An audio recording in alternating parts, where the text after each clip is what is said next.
Hi everyone. In today's tutorial, we will show you how to add a map location in Canva. This is a great way to highlight places, provide directions, or make your designs more informative and visually engaging. Let's get started.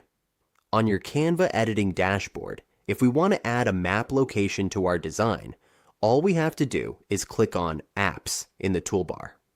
Next, click on Maps and type Map in the search bar and press Enter.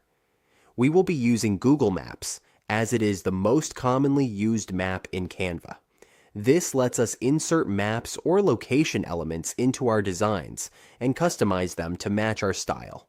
It works great for invitations, travel guides, business locations, and presentations. Once we have chosen the map we want, simply click on it. We can then adjust the size or move it to wherever we want it to appear in our design. Make sure to position the map where it looks best. We can also add another location if needed, making the design even more helpful. And that is how we add a map location in Canva. With this simple method, we can make our designs more useful and visually appealing.